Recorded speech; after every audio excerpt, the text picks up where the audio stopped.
ओम तव कथामृतं तप्तजीवनं कविभिरीडितं कल्मषापहं श्रवणमंगलं श्रीमदाततं भुवि गृह्णन्ति ये पुरीदा जनाः। শ্রী ভগবানের অশেষ কৃপায় আমরা আজ সমবেত হয়েছি স্বামী নিত্যাত্মানন্দজি বিরচিত শ্রীমদর্শন এই গ্রন্থ থেকে পাঠ। আমরা প্রথম খণ্ড পড়ছি। যে অধ্যায়টা কি পড়ানো হচ্ছে তার নাম সমাধি লাভ সকলেরই হবে। এটা ঠাকুরের একটা আশীর্বাদ। যেখানে শেষ করেছিলাম সেখানে এই আলোচনাটি চলছিল। সেখানে বলা হচ্ছে যে পাঠক পড়িতেছেন, মনুষ্য শরীর যতদিন সুস্থ আছে, বিপন্ন বা বিনষ্ট হয় নাই, ততদিন সংশয়প্রাপ্ত বুদ্ধিমান মনুষ্য স্বীয় কল্যাণের জন্য যত্ন করিবে। মানুষের অর্ধ পরমায়ু অর্থাৎ 50 বছর নিদ্রায় নিষ্ফলভাবে অতিবাহিত হয়। এটির ইন্টারপ্রিটেশন করতে গিয়ে মাস্টারমশাই বলছেন যে নিষ্ফল ভাবটা কি না, নিদ্রা জরা রোগ এই সবেতেই নষ্ট হয়ে যায়। নিদ্রা জরা রোগ। নিদ্রা সবসময় ঘুম পাচ্ছে, ভালো লাগছে না, যা করতে চাইছি সেটা কিছুতেই ভালো লাগছে না, জপ করতে চাইছি, ভগবানের নাম করতে চাইছি, ভালো লাগছে না, মনে হচ্ছে যেন খানিকটা ঘুমোলে ভালো হয়, অথবা জোর করে জপ করতে বসেছি যখন, তখন ঘুমিয়ে কাদা হয়ে যাচ্ছি। আমরা দেখতাম বেলুড় মঠে যখন বিকেলবেলা অফিস শেষ করে শ্রী মাকে প্রণাম করে, ঠাকুরের মন্দিরকে বাইরে থেকে প্রণাম করে, ঠাকুরকে বাইরে থেকে প্রণাম করে আমরা আবার ঘরে ফিরে আসতাম, দূর থেকে দেখতে যেতাম। বলছেন যে নিষ্ফলভাবে আমাদের অতিবাহিত হয়। কিসে? নিদ্রায়, জরায় আর রোগে। নিদ্রায় আমরা দেখতাম, যে কথাটা বলছিলাম, আমরা দাঁড়িয়ে পেছন থেকে দেখতাম ঠাকুরের ঘরে আলোকিত থাকতো, নাট মন্দির পুরো অন্ধকার থাকতো। নাট মন্দির অন্ধকার থাকার ফলে ভেতরে যারা বসে আছেন তারা কি করছেন তাদের সেই ছায়া মূর্তিটা দেখা যেত। আর দূর থেকে দেখতাম সেই কন্টিনিউয়াসলি এমনি এমনি করে মাথাগুলো একবার নিচু হয়ে যাচ্ছে, আবার সোজা হচ্ছে। আমরা সাধুরা মজা করে নাম রেখেছিলাম প্রণমামি মুহুর্মুহু। এই চেষ্টা ওই ঘুমিয়ে পড়ার চেষ্টা করলে হবে না, সিরিয়াসলি উঠতে হবে, সিরিয়াসলি জাগতে হবে। নাহলে আপনি ভাববেন নিজেকে প্রবঞ্চনা, নিজেকে বঞ্চনা করছেন। ঠাকুরের সামনে রোজ এসে বসছেন, নিষ্ঠা ভরে জপ করার চেষ্টা করছেন, কিন্তু যদি কনসিয়াস না হন, ঘুমিয়ে পড়া থেকে যদি না রক্ষা করতে পারেন নিজেকে, তাহলে কিন্তু সমস্ত চেষ্টা বৃথা হবে। কোষ কীট গৃহ নির্মাণ করতে গিয়ে আপনার নির্গমনের দ্বারও অবশিষ্ট রাখে না। সেইরূপ মনুষ্য লোভ হেতু কর্ম করিতে গিয়া আপনাকে সম্পূর্ণরূপে বন্ধন করিয়া ফেলে। অতএব হে দৈত্য বালকগণ, তোমরা দৈত্য সঙ্গ পরিত্যাগ করিয়া নারায়ণের শরণাপন্ন হও। শ্রীমা বলছেন, দেখো সৎসঙ্গের প্রভাব। দৈত্য বালকগণ সমবয়সী প্রহ্লাদের সৎসঙ্গ হেতু মনুষ্য জীবনের সর্বশ্রেষ্ঠ যে আদর্শ, যে ভগবত দর্শন, তার উপদেশ লাভ করল। এই যে বর্ণনা করা আছে যে কীট, যেটি গুটি পোকা, সেটি যখন গুটি তৈরি করে, আপনারা যদি দেখেন, সে নিজেই জানে নির্গমনের পথ। যখন সে বেরোয় তখন সে নির্গমনের পথ দিয়ে বেরোয়, তথাপি সে ওই গুটির ভেতরেই থাকতে চায়, বদ্ধ অবস্থায় থাকতে চায়। সে অবস্থায় যদি সে মারাও যায়, তথাপি তার কোনো রকম কোনো ইয়ে নেই। এই যে গুটি, আমরা যে রেশমের আপনারা কাপড় পরেন, সিল্কের ওপর কাপড় পরেন, গুটি পোকাকে তো মারা হয়। গুটি তৈরি হয়ে গেলে তারপর সেগুলোকে গরম জলের মধ্যে চোবানো হয়, যাতে ভেতরে অন্তর্নিহিত যে গুটি পোকা সেটি মারা যায়। সে তার মৃত্যুকে মেনে নেয়, তবু নিজে মুক্তির স্বাদ খুঁজে পায় না।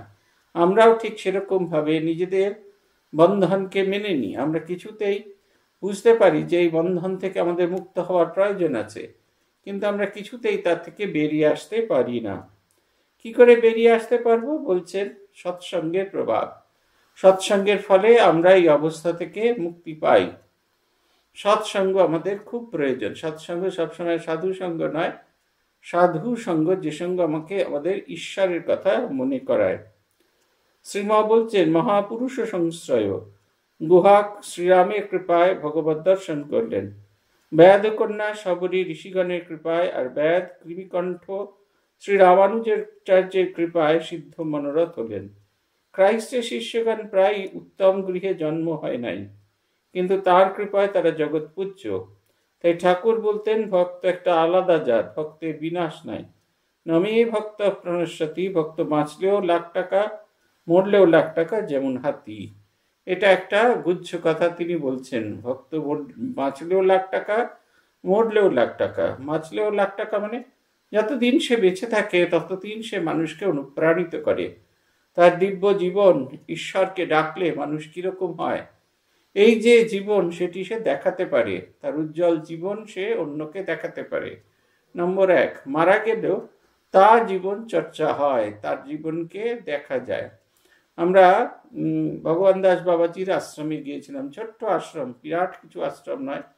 দর্শনীয় কতগুলো জিনিস আছে। ভগবান দাস বাবাজি রোজ নিত্য গঙ্গা স্নান করতেন। শেষের দিকে বয়সের কারণে আর গঙ্গায় যেতে পারতেন না। তিনি দুঃখ প্রকাশ করতেন যে তিনি গঙ্গায় যেতে পারছেন না। একদিন দেখা গেল মাটি ফেটে গঙ্গা নির্গমন হতে থাকলো। পরবর্তীকালে সে যে একটা বাঁধিয়ে দেওয়া হয়েছে সিঁড়ির মধ্যে, সেটা যে গঙ্গার জল বেশ বোঝা যায়, কারণ জোয়ার ভাটায় জল বাড়ে, জল কমে। এখন আর সিঁড়িতে নামতে দেওয়া হয় না। আমরা অনেক আগে যখন গিয়েছিলাম তখন সিঁড়ি দিয়ে নেমে সেই গঙ্গার জল স্পর্শ করা দেওয়া। অপূর্ব গঙ্গা ভক্তির পরিচায়ক। তার দেব বিগ্রহ, সেটি দেখার মতো জিনিস। খুব সাধারণ দুটি, একটি কোষ্ঠী পাথরের এবং একটি অষ্টধাতুর বিগ্রহ, রাধারানী এবং শ্রীকৃষ্ণ। খুব সাধারণ ফুল দিয়ে সাজানো রয়েছে, টগর ফুল। তাই দিয়ে যেন দেব বিগ্রহকে কি সুন্দর দেখাচ্ছে। খুব ছোট্ট মন্দির, তার আসনও খুব ছোট। আর যেটা সবচেয়ে আকর্ষণীয় সেটা হচ্ছে ভগবান দাস বাবাজির আশ্রমে যেখানে তার সমাধি দেওয়া হয়েছে, সেই সমাধি ক্ষেত্রে রাখা আছে তার ব্যবহৃত, তিনি যে গায়ে যে গরমের সময় যে কম্বলটি গায়ে, কম্বল নয় কাঁথাটা গায়ে দিতেন, সেটা শতচিহ্ন, এতবার সেখানে সেলাই করে দেওয়া হয়েছে, দেখলে হতবাক হতে হয়। শতচিহ্ন কাঁথা। আর তার সেই ব্যবহার করা কমণ্ডলু, জলপাত্র। এই জলপাত্রে যেখান দিয়ে জল খাবেন তার খানিকটা অংশ ভেঙে গেছে, তার হ্যান্ডেলটা ভেঙে গেছে, কিন্তু তথাপি তিনি সেটিই ব্যবহার করতেন। আর কি সাধারণ তার একটি সমাধি মন্দির। আর সবচেয়ে আকর্ষণীয় জায়গা সেই জায়গাটা যেখানে স্বয়ং শ্রীরামকৃষ্ণ এসে বসেছিলেন এবং তার সঙ্গে কথোপকথন হয়েছিল, সেই নাট মন্দিরটি।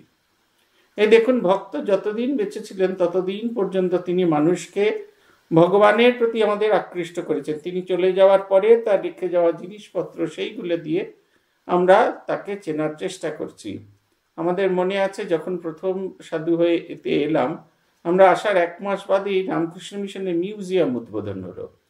এবং সেই মিউজিয়াম উদ্বোধন কাজ করছেন ইন্ডিয়ান মিউজিয়াম, তারপরে আমাদের বিভিন্ন জায়গা থেকে সব টেকনিক্যাল মানুষজন এসছেন, তারা কাজ করছেন। একটু একটু করে পার্শ্বদের জিনিসপত্র আসা শুরু হয়ে গেছে। এবং যবে থেকে পার্শ্বদের জিনিসপত্র আসা শুরু হয়ে গেল তবে থেকে আমাদের নতুন ব্রহ্মচারীদের দায়িত্ব হলো সব কাজ তারা শেষ করে যাওয়ার পরে গোটা মিউজিয়ামটা ঝাঁট দিয়ে মুছে পরিষ্কার করে ফেলতে হবে। সে যত রাত্রি হোক, 11টা হোক, 11:30 হোক, যাই হোক, দোতলা থেকে ঝাঁট দিয়ে মুছে আমরা নেমে চলে আসতাম। একটু একটু করে জিনিসপত্র আসছে আর আমরা অনুভব করতাম, এই অনুভবটা কাউকে বোঝানো যায় না, আমরা অনুভব করতাম যে ওই মিউজিয়ামের ক্লাইমেটটা, ভেতরের ক্লাইমেটটা বদল হয়ে যাচ্ছে। একটা অদ্ভুত, একবারে জমাট বাঁধা পবিত্র ভাব সর্বত্র যেন বিরাজ করছেন। বিশেষ করে যেদিনকে শ্রী মায়ের জিনিসপত্র নিয়ে আসা হলো, তারপর থেকে সেই ভাবটি একদম বিশেষ করে বোঝা যেত। দোতলার একটি জায়গায় শ্রী মায়ের জিনিসপত্র ছিল, সেই ওই কাজটায় যখন আমরা ঝাঁট দিতাম, আমরা মুছতাম, মনে হতো যেন সর্বত্র যেন একটা পবিত্রতার বাতাবরণ। ঠাকুরের জিনিসপত্র আছে, স্বামীজির জিনিসপত্র আছে, কিন্তু বিশেষ করে জগন্মাতার যখন জিনিসপত্র নিয়ে আসা হলো এবং সেখানে রেখে সেটা লক করে দেওয়া হয়েছে, এবার সেগুলো জায়গাগুলোকে আমরা ঝাঁট দিই, মুছি, পরিষ্কার করি, আমাদের একটা অদ্ভুত আনন্দ হতো, সবার আনন্দ হতো। এটা আমি প্রত্যেককে জিজ্ঞাসা করেছি। এই যে মহাপুরুষ ভক্ত বেঁচে থাকলেও তার দ্বারা তিনি যেমন মানুষকে ইন্সপায়ার করে যান, তার চলে যাওয়ার পরে তার কীর্তি মানুষকে ইন্সপায়ার করে। পাঠক বলছেন, স্বর্ণাকর ক্ষেত্রে যে সকল পাষাণ থাকে তাহাতে স্বর্ণের কণিকা সকল দীপ্তি পাইয়া থাকে। অভিজ্ঞ স্বর্ণকার যেমন অগ্নি সংযাদী উপায় দ্বারা পাথর হইতে স্বর্ণ লাভ করেন, সেইরূপ যিনি অবগত আছেন যে সূক্ষ্ম স্থূল উপাদানে গঠিত এই দেহকে অধিকার করিয়া আত্মা অবস্থিতি করিতেছেন, তিনি আত্মযোগের দ্বারা দেহরূপ ক্ষেত্রে ব্রহ্মকে প্রাপ্ত হইয়া থাকেন। শ্রীম ব্যাখ্যা দিচ্ছেন, যিনি জানেন আত্মা আলাদা আর দেহ আলাদা, যেমন সোনা আলাদা আর পাষাণ আলাদা, তাঁর এই পাঁকের ভেতরই পদ্মফুল ফুটবে। এটি আরেকটি তত্ত্ব দিচ্ছেন। যেমন স্বর্ণ পাথরের সঙ্গে যুক্ত হয়ে থাকে, তারপরে যখন সেটা অগ্নিতে প্রজ্বলিত হয় তখন পাথরের অংশটা বেরিয়ে যায় এবং যে স্বর্ণ যেটি থাকে সেটি গলে যায়, পাথর থেকে সেটি বিচ্যুত হয়ে যায়। আদতে কিন্তু স্বর্ণ সেটা সেরা জিনিস, সেটা পাথরের মধ্যেই নিহিত থাকে। আমরা যদি সেটাকে পাথর জ্ঞান করে অবহেলায় বেরিয়ে যাই, তাহলে তার ভেতরে নিহিত যে স্বর্ণখণ্ড সেগুলো থেকে প্রাপ্ত হতে আমরা বঞ্চিত হব। ঠিক সেই রকম আমাদের দেহের ভেতরেও ঈশ্বর বিরাজ করছেন। আমাদের সাধন অগ্নিকে যত আমরা প্রজ্বলিত করতে পারবো, তত আমাদের ভেতরে খারাপ জিনিসগুলো চলে গিয়ে শুধুমাত্র ভালো জিনিস প্রত্যক্ষ করতে পারবো। গতকালই বলছিলাম আমরা যে জগন্মাতার স্বরূপ দর্শন করতে গিয়েছিলাম আমরা কন্যাকুমারিকায়। রাজা মহারাজের বর্ণনা আছে, তিনি দর্শন করতে গিয়েছিলেন, মোহিত হয়ে গিয়েছেন। তিনি দেখছেন যে একটি 9 বছরের বালিকা খিলখিল করে হাসছে, সে কোমরে হাত দিয়ে আছে। আমরা যখন সেই মূর্তিটি দর্শন করলাম, দেখে ভীষণ আনইমপ্রেসিভ মনে হলো। রাজা মহারাজের দর্শনটা ঠিক ছিল তো। মুখের ওপর ময়দার মতো একটা প্রলেপ পরা আছে, চোখ আঁকা আছে, সব আছে, ঠোঁট আছে, ঠোঁটের থুতনির কাছে একটা হিরে বসানো আছে, সেইটি আকর্ষণীয়, আর অন্য কোনো রকম কিছু আকর্ষণীয় নয়। আমাদের বারবার মনে হতে থাকলো এই কি আসল জিনিস। পরের দিন সকালে স্নান করতে এলাম, তখন সেই গলা থেকে সেই বড় বড় হার খুলে দেওয়া হয়েছে, অলঙ্কার আদি মুকুট খুলে দেওয়া হয়েছে এবং একটি সাধারণ বস্ত্র পরানো হয়েছে। সাধারণ বস্ত্রটি এমনভাবে পরানো হয়েছে, মায়ের 2টি হাত দেখা যাচ্ছে, একটি হাত কোমরে রাখা এবং একটিতে জপমালা রয়েছে, সেটা দেখা যাচ্ছে। কোষ্ঠী পাথরের মূর্তি, ঘোড়ার পর ঘোড়া জল ঢালা হচ্ছে, আর সেই একটু একটু করে আরেকজন পুরোহিত মায়ের মুখ থেকে একটু একটু করে সেই প্রলেপটা খুলে দিচ্ছেন। ডান দিক থেকে প্রলেপ ধীরে ধীরে ধীরে ধীরে বাঁ দিকে চলে যাচ্ছে, সম্পূর্ণ মুখ পরিষ্কার হয়ে গেছে। তারপর তার উপর চন্দন তেল, তারপরে মধু, দুধ, দই এসব ঢালার পরে আবার ঘোড়া ঘোড়া জল ঢেলে ঘষে ঘষে ঘষে ঘষে মায়ের মুখখানিকে পরিষ্কার করে দেওয়া হলো। তারপরে যখন কাপড় দিয়ে সেই মুখটি মোছা হচ্ছে, সারা গা মোছা হচ্ছে, তখন মায়ের কাছে যেতে দেয়, একটু দূর থেকে হলেও যেতে দেয়। তখন সেই মায়ের সেই দিব্য হাসি, খিলখিল করছে হাসি, একটা বাচ্চা মেয়ে সে যেন খিলখিল করে হাসছে, যেটি ঢাকা পড়েছিল। ঠিক সেই রকম আমাদের ভেতরে ঈশ্বরীয় সত্তা ঢাকা পড়ে থাকে। আমরা যখন সেই যোগের দ্বারা সেই আগুন দ্বারা আগুনকে প্রজ্বলিত করতে থাকি, তখন আমাদের অন্তর্নিহিত সমস্ত কিছু নষ্ট হয়ে যায়। সেই আছে একটা গল্প আছে, এই শ্রীমদর্শনেতেই আছে, যে একজনের বাড়িতে খেতে গেছেন, খাওয়া শুরু হওয়ার আগে তিনি জিজ্ঞেস করছেন, একটুও কি ঘি নেই? তখন গৃহস্বামী বলছেন, হ্যাঁ ঘি ছিল, কিন্তু ঘি শেষ হয়ে গেছে। যে ঘৃত পাত্রটি আছে? তো বলছে, হ্যাঁ ঘৃত পাত্রটি আছে। বলছেন, ঘৃত পাত্রটি নিয়ে আসা গেল, কোথাও ঘিয়ের কোনো লক্ষণ নেই। তখন সেই অতিথি বললেন, ঘৃত পাত্রটি একটু সূর্যের আলোতে রেখে দেওয়া হোক। সূর্যের আলোতে রেখে দেওয়ার পরই দেখা গেল সেই ঘৃত পাত্রের গা দিয়ে গলতে থাকছে ঘৃত, এবং সেটা বেশ অনেকখানি। সবাই 1 চামচ 1.5 চামচ করে নেওয়ার পরেও সেই ঘিটি ব্যবহার করা গেল। ঠিক সেই রকম আমরা অনুভব করতে পারি না। সাধনালয়ে যখন নিজেদের দাহ করি, তখন আমরা অনুভব করি আমাদের ভেতরে সেই শক্তি বিরাজ করছে। পাঠ চলিতেছে শ্রীম হ্যাঁ অন্তরঙ্গ ধর্ম কি আবার পড়ো। পাঠক বলছেন, গুরু শুশ্রূষা ভক্তি সকল লব্ধ বস্তুর অর্পণ, সাধু ভক্তগণের সঙ্গ, ঈশ্বরের আরাধনা, তদীয় কথায় শ্রদ্ধা, তাহার গুণ ও ধর্ম সকলের কীর্তন, তাহার পাদপদ্মের ধ্যান, তদীয় মূর্তি দর্শন, পূজা ও বন্দনাদি, এবং ঈশ্বর ভগবান শ্রীহরি সর্বভূতে বিরাজমান চিন্তা করিয়া অভিলষিত বস্তু প্রদান দ্বারা সর্বভূতের সম্মান, এই সকল হচ্ছে অন্তরঙ্গ ধর্ম। ধর্মের অন্তরঙ্গ দিক তাহলে কি? প্রথমে হচ্ছে গুরু শুশ্রূষা, গুরুর সেবা দ্বারা গুরুর প্রীতি উৎপাদন করে। গুরুর প্রীতি উৎপাদন কি করে হয়? হাত পা টিপে হয় না। গুরুর প্রীতি উৎপাদন হয় যখন আমরা আমাদের সাধন পথ নিয়ে আমাদের একটা কিউরিয়াসিটি দেখায়। আমরা যখন জানতে চাই, আমাদের মনে আছে ট্রেনিং সেন্টারে আছি তখন পূজনীয় সুকুমার মহারাজ, আমি বৈদ্যনাথানন্দী মাঝে ঠাকুরের পূজারী। আমরা যারা পূজা বিষয়ে খুব জানতে চাইতাম, অথচ আমাদের সেইভাবে ফর্মালি কোথাও পূজা শেখানো হয়নি, আমরা সুকুমার মহারাজকে কাজের ফাঁকে ফাঁকে রোজ একটু একটু করে প্রশ্ন করতাম। কারোর একজনের মাইক্রোফোন অন হয়ে গেছে। বলছেন যে আমরা তাদের সেই ছোট্ট ছোট্ট করে মহারাজকে জিজ্ঞাসা করতাম, ছোট ছোট প্রশ্ন নিয়ে যেতাম এবং সেগুলো মহারাজকে জিজ্ঞাসা করতাম। মহারাজ অত্যন্ত প্রীত ছিলেন এবং আমরা তাকে জিজ্ঞাসা করলে মহারাজ তার উত্তর দিতেন। জিজ্ঞাসু হতে হবে। গুরু শুশ্রূষায় সবচেয়ে বড়, হাত পা টেপা এটা একটা বাহ্যিক জিনিস, কিন্তু একটা জিজ্ঞাসু মন। শ্রীরামকৃষ্ণ পুঁথিতে শব্দ ব্যবহার করা আছে, সেটা হচ্ছে তত্ত্ব জিজ্ঞাসু। যিনি তত্ত্ব জানতে চান সেই তাকে বলা হচ্ছে তত্ত্ব জিজ্ঞাসু। যে তত্ত্ব জিজ্ঞাসা করতে জানতে, যে তত্ত্বের কথা জানতে চান, যিনি ঈশ্বরীয় ভাবকে নিতে চান এবং অন্য কোনো রকম ভাবে এই ঈশ্বরীয় ভাবকে যিনি অন্তর থেকে নিতে চান, তখন আমাদের এই ভাবগুলিকে আমাদের তৈরি হতে থাকে। তত্ত্ব জিজ্ঞাসু। গুরু সেবার, গুরু তুষ্ট হন যখন সে ঈশ্বরীয় বা অভীষ্ট বস্তু সম্পর্কে সে জানতে চাইছে। সকল ভক্তি সকল লব্ধ বস্তুর অর্পণ।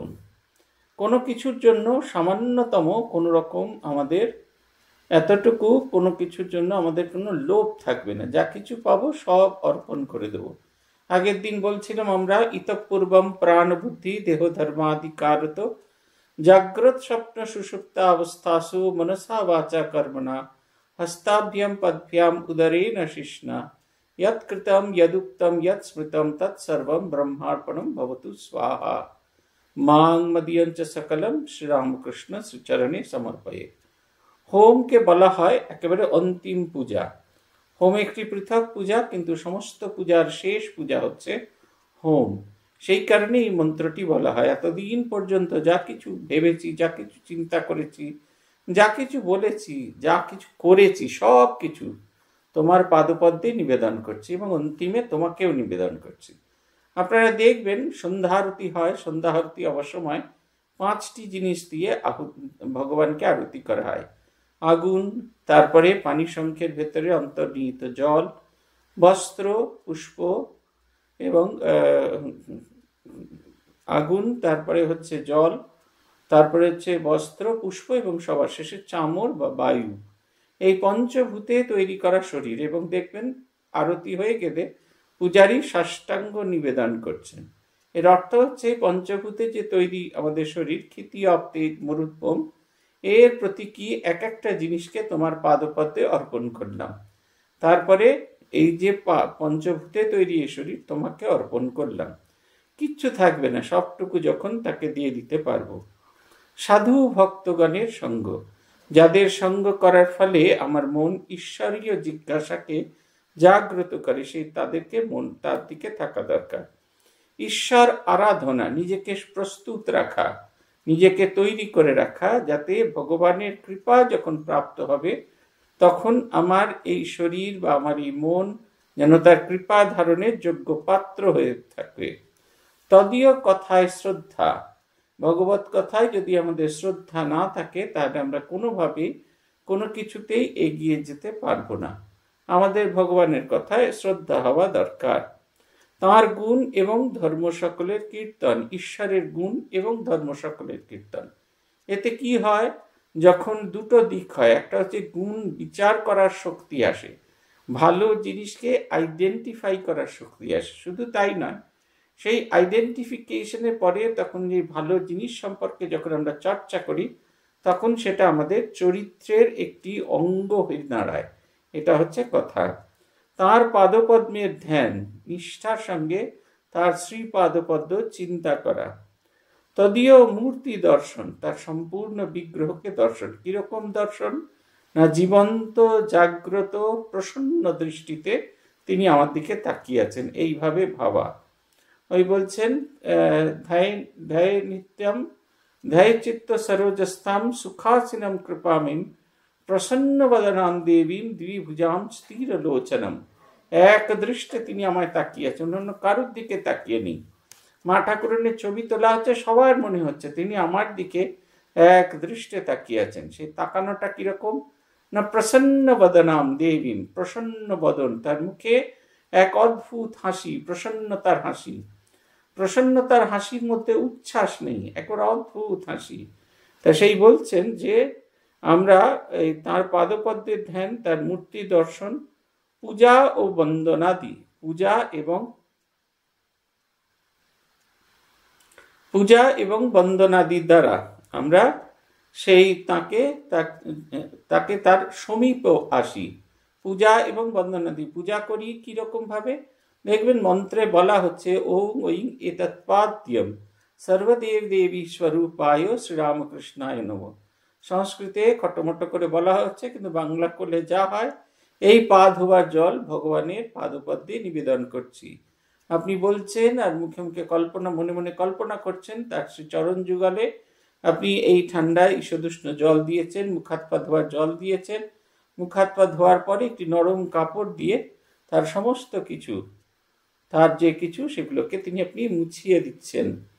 ঠিক ওই রকম ভাবে তার গায়ে চন্দন লাগাচ্ছি, তার কপালে টিপ পরাচ্ছি, তাকে স্নান করাচ্ছি, তাকে সাজাচ্ছি, নববস্ত্র পরিধান করেছি, তাকে খেতে দিচ্ছি। আমাদের অখণ্ডানন্দজি বলতেন যে ধ্যান করার এই একটা অদ্ভুত পদ্ধতি। এগুলো করার পরে কল্পনা করতে হয় রাশি রাশি ফুল তার পাদপদ্মে অর্পণ করছি। প্রথমে তাকে খেতে দিয়ে আরতি করতে হয়, আরতি করা হয়ে গেলে রাশি রাশি ফুল দিয়ে তার পাদপদ্মে নিবেদন করছি। জুঁই, গোলাপ, পদ্ম, যেখানে যা কিছু যত ভালো ফুল আছে সব আনিয়ে দিতে হয়। সব শেষে নিজেকে নিবেদন করতে হয়। এবং শ্রীহরি, ঈশ্বর ভগবান শ্রীহরি সর্বভূতে বিরাজমান চিন্তা করিয়া অভিলষিত বস্তু প্রদান দ্বারা সর্বভূতে সম্মান। আমি সবার মধ্যে তিনি বিরাজ করছেন এই ভেবে তাকে প্রত্যেককে জিনিস দেওয়া। রিলিফ করে এসছেন একদল সাধু, স্বামী শারদানন্দজি তখন সাধারণ সম্পাদক। তিনি জিজ্ঞাসা করলেন তোরা কি করলি? সবাই বলছেন এই চাল দেয়া হলো, ডাল দেয়া হলো, আলু দেয়া হলো, পেঁয়াজ দেয়া হলো, সব দেওয়া হলো। পূজনীয় শারদানন্দজি আবার দ্বিতীয়বার জিজ্ঞেস করছেন তাহলে তুই কি দিলি? যিনি উত্তর দিচ্ছিলেন তিনি ভাবলেন শারদানন্দজির বয়স হয়েছে, কানে বোধহয় ভালো করে শুনতে পান না, তাই যা কিছু বলেছিলেন আবার করে সেটা রিপিট করলেন। শারদানন্দজি এই তৃতীয়বারও তাকে জিজ্ঞাসা করলেন তাহলে তুই কি দিলি? তখন যিনি বলছেন তিনি শান্ত হয়ে গেলেন। তিনি চুপ করে শারদানন্দজি উত্তরের অপেক্ষা করছেন। শারদানন্দজি বলছেন অপরের জিনিস অপরকে দিয়েছেন, তুই তাকে কি দিয়েছিস? তুই দিবি তোর শ্রদ্ধা, ভক্তি আর ভালোবাসা। কারুর কাছ থেকে আমরা এই দ্রব্যগুলো সংগ্রহ করেছি, আবার অন্য কারুর কাছে পৌঁছচ্ছে, তাহলে যে মাঝে যেটা আসছে সেখানে কি হবে? ধরুন শস্য ক্ষেত্র থেকে আপনি শস্য নিলেন, তারপরে এটা আপনি শপিং মলে বিক্রি করেছেন। এমনি এমনি তো শপিং মলে বিক্রি হবে না, তাহলে তাতে একটা অ্যাট্রাকটিভ প্যাকেজিং করতে হবে, একটা কোটিং করতে হবে, তারপরে তো আপনি দিতে পারেন। কোটিংটা কি? সেটা হচ্ছে শ্রদ্ধা, ভক্তি ও ভালোবাসা। আমি ঈশ্বরীয় জিনিস সংগ্রহ করে ঈশ্বরীয় বস্তুর, ঈশ্বরীয় মানুষের কাছে সেটি অর্পণ করছি। এই বোধটা যতক্ষণ না আসবে ততক্ষণ আমাদের দেওয়াটা ঠিক হবে না। আমরা মনে আছে যখন রিলিফ করতে গেছি মেদিনীপুর মঠে, পূজনীয় সুরপতি মহারাজ এখন বর্তমানে প্রয়াত, আমরা এখনো সেই ভাবনাটা ধরে চলি। কাপড় দেওয়া হবে, ডিস্ট্রিবিউশন করা হবে। উনি আমাদের বলছেন, উনি আমাদের শেখাচ্ছেন পায়ের জুতোটা খুলে ফেলো। জুতোটা খুলে ফেলে ওই আমাদের একটা স্টেজের ওপর সব শাড়ি সাজানো হয়েছিল। উনি বললেন স্টেজ থেকে নেমে এসো, মানে যে দেবে তাকে বলা হলো স্টেজ থেকে নেমে আসতে, যাতে যখন দাতা কাউকে যাকে দিচ্ছেন আপনি, প্রদান করছেন, তিনি আর আপনি যেন সমভূমিতে দাঁড়িয়ে থাকেন। আরেকটা জিনিস শিখিয়েছিলেন, এই যে পায়ের জুতো খোলা আর প্রত্যেকটি দেওয়ার পরে হাত জোর করে প্রণাম করা। হাত জোর করে প্রণাম করা কেন না, এটা যেন হে ভগবান আমি বুঝতে পারি না পারি, এটা যেন আমার সাধন ভজনের অঙ্গ হয়ে ওঠে, আমি যেন এটাকে সাধন ভজনের অঙ্গ হিসেবে গ্রহণ করতে পারি। বলছেন এই হচ্ছে অন্তরঙ্গ ধর্ম। শ্রীম জনৈকের প্রতি গণনা করুন তো কয়টা হলো? ভক্ত বলছে দ্বাদশটি। শ্রীমা বলছেন হ্যাঁ, মুখস্থ করে ফেলবেন, পাঠ শেষ হইল। শ্রীমা বলছেন কি সুন্দর কথা, সর্বজীবে গোবিন্দের অধিষ্ঠান জেনে সর্বত্র সম্মান দানি গোবিন্দের একান্ত ভক্তি। কি চমৎকার কথা। ক্রাইস্ট বলেছেন দৌ শ্যাল্ট লাভ দাই নেভার অ্যাজ দাই সেলফ, মানে সর্বজীবে প্রেম দর্শন, নিজেকে যেরকম ভাবে ভালোবাসো সেই রকম অন্যকেও ভালোবাসবে। স্ত্রীলোকেদের বুঝি মনে থাকে না? প্রহ্লাদ বলেছেন নারদের উপদেশ ওর মায়ের মনে ছিল না। আবার কেমন বললেন, দৈত্য বালকদের শ্রদ্ধা থাকলে আমার ন্যায় বালক ও স্ত্রীগণ ঈশ্বর লাভ করবে। তাহলে সমস্ত কিছু প্রাপ্তির উদ্দেশ্য হচ্ছে শ্রদ্ধা, যেটি চাইছি সেইটির প্রতি ভালোবাসা, এবং সেই চাওয়াটি যেন সত্যি সত্যি হয়। মন প্রাণ উজাড় করে আমরা যেন চাইতে পারি। সন্ধ্যা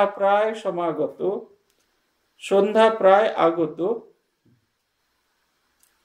কুটির প্রাঙ্গণে কম্বল পাতা হইয়াছে, পুলিন ও রণদা আসিয়াছেন। শ্রীমা কম্বলে উপবিষ্ট, পাশেই জগৎবন্ধু মুকুন্দ ও ছোট অমূল্য। বিনয় ও গদাধর গৃহ মধ্যে আছেন। পুলিন বিহারী ঘোষ, পুলিনদা, তিনি হারমোনিয়াম সহযোগে সঙ্গীত করছেন। খুব সুন্দর গান গাইতেন তিনি। এই যে পুলিন বিহারী ঘোষের গাওয়া গান, এটা আপনারা পাবেন, দেখবেন উনি ওই উল্লেখ আছে যে শশী মহারাজের অন্তিম সময় স্বামী রামকৃষ্ণানন্দজি শ্রীমা সারদা দেবীর দর্শন পেয়েছিলেন। পরের দিন সকালবেলা তিনি গিরিশচন্দ্র ঘোষকে ডেকে পাঠালেন, এবং ডেকে পাঠিয়ে তাকে এই গানটি, যে স্বপ্নটি তিনি দেখেছেন সেই স্বপ্নটি তিনি বললেন, এবং তাকে একটি গান রচনা করতে অনুরোধ করলেন। প্রথম লাইনটা বলে দিয়েছিলেন, পোহালো দুঃখ রজনী, এবং বিকেলের মধ্যে সেই গান রচনা হয়ে তাতে সুর দিয়ে আমাদের পুলিন বিহারী ঘোষ এটি শশী মহারাজকে শোনালেন।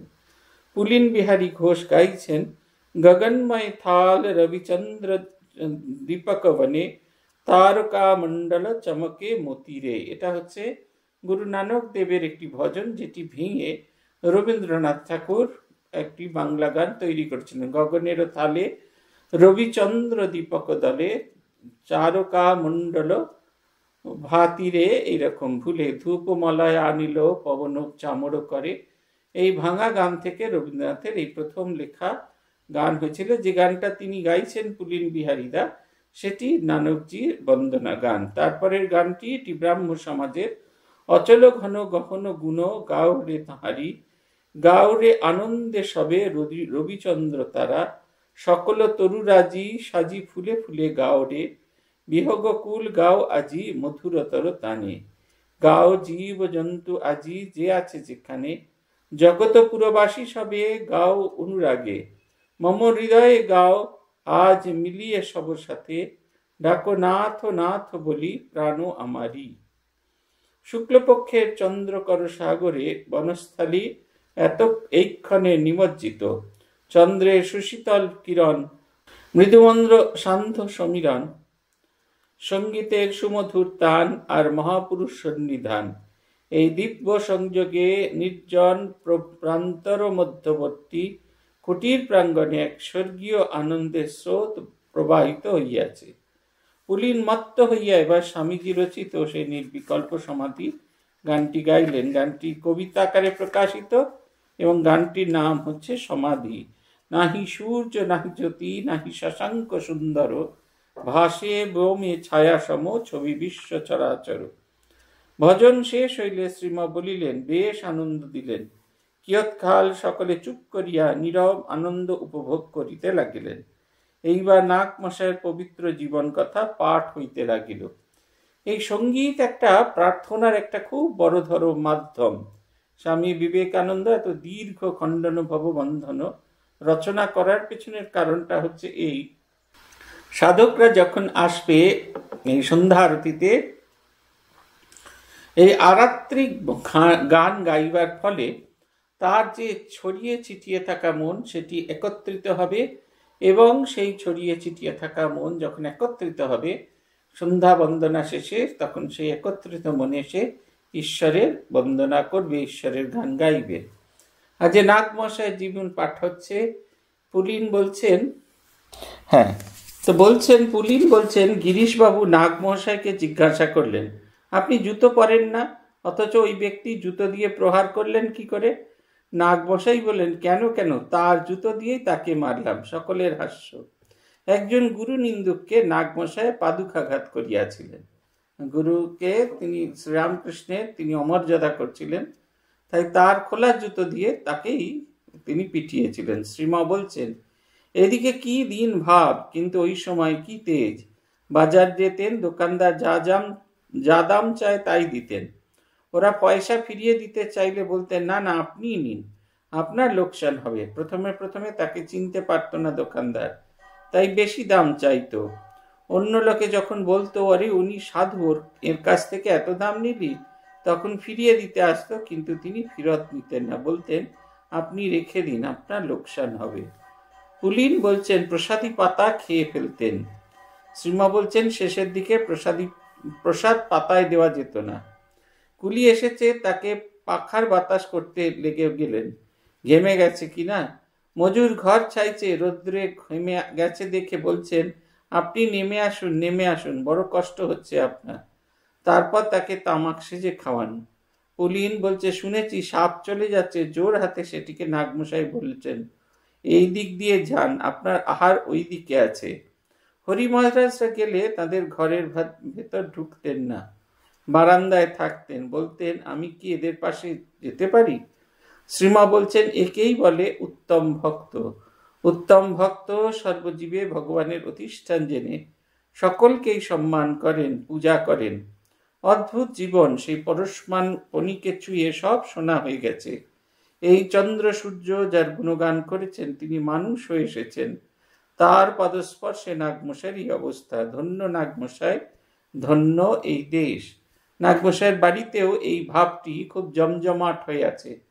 যারা তার আশ্রম পরিচালনা করেন, তাদের ভেতরেও এই যে বিনয়ের ভাবটা খুব চরম হিসেবে দেখা যায়। তারা অত্যন্ত বিনয়ী, অত্যন্ত ভদ্র, অত্যন্ত ভালো মানুষ।